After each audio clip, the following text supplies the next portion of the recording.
ស្ដីគេអ្នកទាំងអស់គ្នាមើល reaction 1 2 3ថាមានការផ្លុំទៀនមុនម្ចាស់ខួបទៀតណាមួយផ្លែតផ្លុំទៀន2ដងអូនគេថាអត់ទេទុកអូនកាន់ម្ដងវល់តែផ្លុំទៀនគេចឹងអ្នកនឹងនិយាយថាគួរឲ្យស្រឡាញ់ណាស់ឥឡូវហ្នឹងគេទៅ surprise អូនជូប៊ីចាំមើលទៅមុខថាមានរឿងអីកើតឡើងទៀតមានការដៃណែម្ចាស់ខួបអត់ព្រមបួងសួងអត់ព្រមអីទេមើលគិតតែលៀនដានហើយអង្គុយមើលទៀនសើចចាំមើលណាឲ្យទៅជាអ្នក surprise នោះជួយលើកដៃលើកបួងសួងឲ្យផ្លុំទៀនវិញហើយម្ចាស់ខួបនេះផ្លុំទៀនអត់ឲ្យលុតទៀតអាឡ័យតែអៀនបកែអៀនមែនតើស្មានណាបានញ៉ាំនំទេបើផ្លុំមិនឲ្យលុតហើយបើអ្នកចាំញ៉ាំនំនាំគ្នាទះដៃថាអូយកំពុងតែហេវផងទៅចេញពីរៀនបាច់មើលម៉ាអ្នកនឹងទេគឺអត់ចេះអស់សាច់រឿងទេយើងតែមើលពងទាកូនដុតអំបិលយើងវិញ1ម៉ោងកន្លងផុតទៅគឺថាឆ្អិនល្មមតែម្ដងតែកូនលក្ខីយើងឆ្អិនល្អអញ្ចឹងពងទាកូនយើងក៏ឆ្អិនល្អដូចគ្នាដែរអញ្ចឹងអ្នកទាំងអស់គ្នាអាចមើលលើកូនលក្ខីហ្នឹងក៏បានដែរចង់ដឹងថារសជាតិបែបណាឥឡូវគឺខ្ញុំយកតែឲ្យប្តីខ្ញុំភ្លក់មើលគឺឲ្យគាត់ភ្លក់មុនគេតែមកព្រោះអីម្ហូបដែលខ្ញុំថតហ្នឹងគឺសិតតែជាម្ហូបគាត់កំងទេនិយាយទៅនោះបកែមើលទូរស័ព្ទឲ្យមកកំងយើងហើយមើលរៀងអ្នកធ្វើនិងរៀងអ្នកញ៉ាំពេលគាត់ញ៉ាំ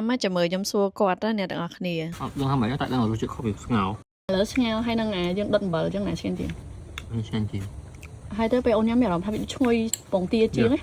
មួយទៀតក្តីសុកខ្ញុំរាល់ថ្ងៃគឺធ្វើម្ហូបឲ្យមនុស្សជាទីស្រឡាញ់ញ៉ាំមិនថាប្តីមិនថាកូនទេឲ្យតែកំងញ៉ាំពងទាកូនហើយខ្ញុំឲ្យគាត់ញ៉ាំជាមួយនឹងទឹកដោះគោ Greenfield U80 meal នេះទៀតល្វើយពេកដាក់មួយកែវដែរសិនខួបអូនជូប៊ីផងអត់ធ្វើម្ហូបអស់កម្លាំងពេកឥឡូវហ្នឹងមកញ៉ាំជាមួយនឹងទឹកដោះគោ Greenfield មួយកែវសិនព្រោះថាអត្ថប្រយោជន៍នៃទឹកដោះគោ Greenfield ហ្នឹងគឺជួយបំពន់ឆ្អឹងនិងធ្មេញសម្បូរទៅដោយកាល់ស្យូមហើយនិងវីតាមីន D ជួយដល់ការលូតលាស់និងអភិវឌ្ឍខួរក្បាលកុមារនិងមនុស្សចាស់ហើយប្រូតេអ៊ីននៅក្នុង Greenfield ហ្នឹងជួយសាច់ដុំជួយសួតនិងផ្ដល់ថាមពលប្រចាំថ្ងៃហើយអត់មានបន្ថែមសារធាតុរក្សាទុកទេល្អសម្រាប់អ្នកចង់ប្រើប្រាស់ប្រភេទទឹកដោះគោសុទ្ធ 100%ទុកត្រជាក់បានយូរនិងសុវត្ថិភាពត្រូវបានបំពេញបន្ថែមដោយបច្ចេកវិទ្យាគ្រប់គ្រងអនាម័យទំនើបមិនថាអ្នកទាំងអស់គ្នាញ៉ាំសោះដូចខ្ញុំឬក៏យកទៅធ្វើម្ហូបទេគឺធ្វើបានទាំងអស់គ្រប់មុខហ្មងអញ្ចឹងមាន2ដបនេះនៅផ្ទះគឺថាចំណេញខ្លាំងមែនតែនបានទាំងញ៉ាំជួយសុខភាពជួយឆ្អឹងហើយបានទាំងធ្វើម្ហូបទៀត Greenfield គឺជាផលិតផលរបស់ប្រទេសឥណ្ឌូនេស៊ីហើយ Greenfield នេះពិតជាល្អខ្លាំងមែនតែនហើយលក់តាំងពីឆ្នាំ